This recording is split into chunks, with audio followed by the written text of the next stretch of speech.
Olá, seja muito bem-vindo ao canal Louise Cravesin. E no vídeo de hoje a gente vai conversar sobre disbiose silenciosa. Você já ouviu falar sobre isso? Não nutre? Então, bora lá!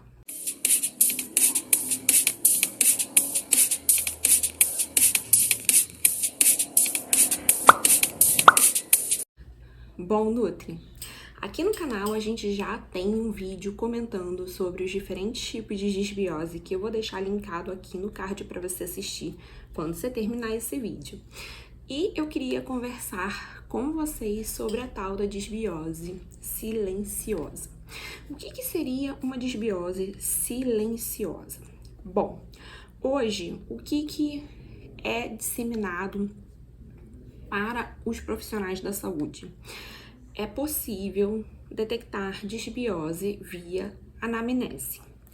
A gente consegue, de certa forma, prever uma maior possibilidade de o paciente ter ou não ter disbiose por meio de alguns sinais, sintomas e hábitos de vida. Não é apenas fazendo checklist ali, escala de Bristol, e você dizer que seu cocô é tipo 1, 2 ou 5, 6, 7 e você já fazer o diagnóstico do seu paciente de disbiose. Inclusive, a gente tem aqui um vídeo falando sobre a escala de Bristol, que eu também vou deixar aqui, falando sobre essa questão de que consistência, ela não reflete exatamente se seu paciente, ele é um paciente constipado ou diarreico, porque existem várias variáveis ali nessas entrelinhas. E um paciente pode ter uma consistência mais alterada, com uma frequência normal, ou uma consistência dita normal com uma frequência alterada. Então, vou deixar o vídeo aqui para vocês. É óbvio que sinais e sintomas eles vão dar um norte de que pode ter alguma alteração nesse trato gastrointestinal, que são várias. Então, por exemplo, quando o paciente me procura com um quadro de constipação, isso pode ter até algum cunho ali relacionado com a composição de microbiota, que a gente sabe que a microbiota influencia nesse trânsito intestinal, podendo lentificar, mas também pode ter outras causas, como a alimentação, como questões do eixo intestino-cérebro. Então, uma pessoa muito ansiosa, ela pode ter alteração nesse perfil por conta dessa ansiedade, que secreta ali várias substâncias, né, por conta dessa ansiedade, que vão acabar levando a alterações importantes no nosso intestino também. Então, várias são as causas que podem acontecer, pode se ter ali alterações fisiológicas naquele indivíduo que acabem ocasionando essa maior tendência de constipação. Existem algumas pessoas que têm um trânsito um pouco mais lento, então a gente vai investigar as causas. Nem sempre a culpa é da microbiota intestinal, nem sempre a microbiota vai estar envolvida na doença, na patologia, no que o paciente apresenta. Então esse é o primeiro ponto de crença que a gente precisa quebrar, de que tudo é causa da microbiota, principalmente quando a gente lida com doenças intestinais. Então, quadros de diarreia, quadros de constipação, né, os sinais e sintomas ali de distensão, é uma microbiota que fermenta muito. Então, a gente tem que quebrar um pouco isso, porque não necessariamente a microbiota está envolvida em todas as causas, em todas as doenças, em todas as patologias. Os sinais e sintomas, como eu comentei, eles podem ser um norte, que podem nos indicar um maior risco daquele indivíduo ter disbiose ou não. Isso é uma ótima triagem para a gente indicar um exame de sequenciamento da microbiota intestinal para o paciente. Eu gosto muito de indicar para aqueles pacientes que têm muita sintomatologia para investigar se existe alguma causa relacionada à microbiota. Mas existe uma parcela de indivíduos que não apresentam sintomas nem sinais, principalmente gastrointestinais, e podem ter um cenário de disbiose. O que acontece? Eu gosto muito de comparar a disbiose com o ganho de peso corporal. Então, o que acontece no ganho de peso corporal? Eu começo, por algum motivo, a comer mais calorias do que eu necessito, seja porque eu parei minha atividade física, seja porque eu estou com ansiedade, passando por alguma questão emocional, seja porque meu apetite aumentou por algum motivo, enfim. Aí eu começo a comer mais calorias do que eu preciso e eu começo a estocar essa caloria ali na forma de gordura. No primeiro mês me peso, ganho 1 quilo, beleza, não fez tanta diferença. No segundo mês me peso mais 1 quilo. Ao final de um ano, eu ganhei 12 quilos. E aí eu já sinto a diferença comparado com o início do ano. E eu olho no espelho e vejo que eu ganhei peso, que eu estou acima do peso. E começa todas essas questões que não é o caso aqui desse vídeo. A desbiose é a mesma coisa. A gente vai ter um processo de alteração dessa microbiota. Depois, a gente vai ter a fragilidade dessa barreira intestinal, gerando leaky gut. E a partir desse leaky gut, a gente começa a ter os sintomas sistêmicos, porque a gente vai ocasionar uma inflamação sistêmica. Então, a gente vai começar a sinalizar por meio da passagem de vários elementos que não deveriam de entrar no nosso corpo, o nosso sistema imune a começar a trabalhar e secretar essas citocinas pró-inflamatórias, gerando essa inflamação de baixo grau, podendo levar ao desenvolvimento das várias doenças relacionadas com a microbiota. Então, é um processo.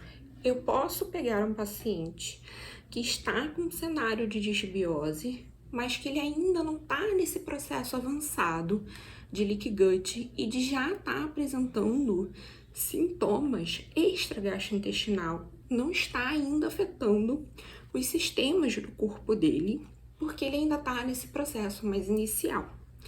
Existem pessoas que às vezes convivem com alguns sintomas porque tem intolerância alimentar, e aí tem essa tendência de estender, tem essa tendência a ter esses sintomas, e quando a microbiota altera, ela não repara mudança nesses sintomas porque ela já tinha antes. E aí, para ela, aquilo é normal.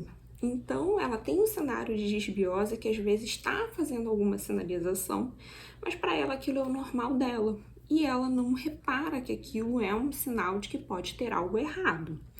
Então, a disbiose silenciosa é aquela disbiose que não vai conseguir ser detectada por meio de sinais e sintomas de uma anamnese. A gente consegue até identificar por meio da anamnese quando a gente considera os 5 pilares da modulação intestinal e faz um rastreio deles e identifica quais estão comprometidos.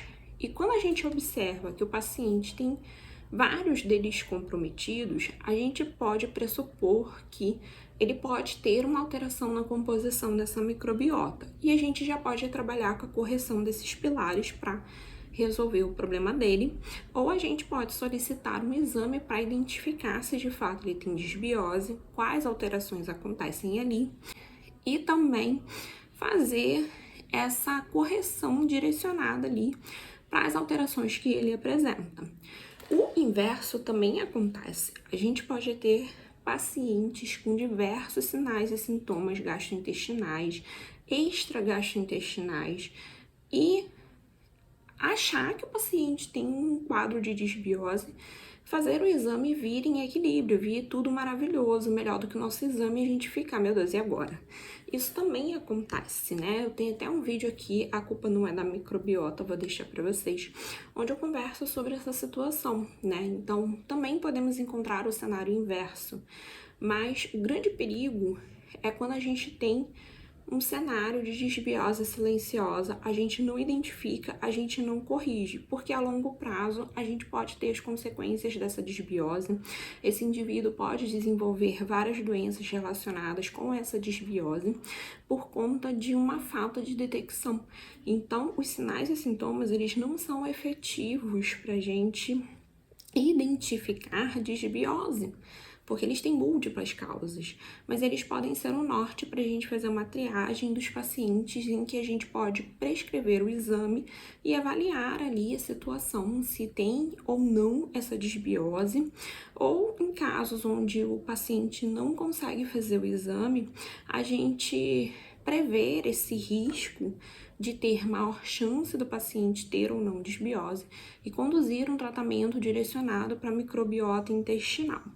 Lembrando que, quando a gente sabe o que está acontecendo, a gente sabe o momento certo de entrar com determinados recursos como o probiótico.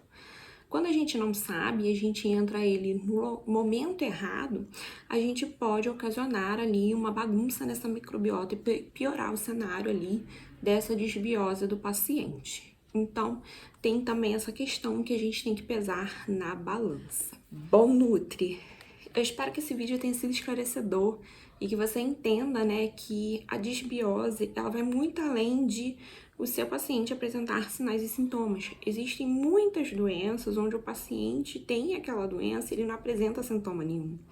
Então, cada indivíduo reage de uma forma e a gente precisa estar com os ouvidos bem abertos para ouvir o paciente, para entender o que está acontecendo e rastrear aqueles pacientes que podem ter um maior risco de disbiose e intervir dessas duas formas, ou solicitando um exame para o diagnóstico ou fazendo já a intervenção direto para tentar corrigir e reverter a situação dele. Se você gostou desse vídeo, deixa seu like, compartilha com uma Nutri para que ela também saiba sobre isso e a gente se vê então no próximo vídeo. Um grande beijo, tchau!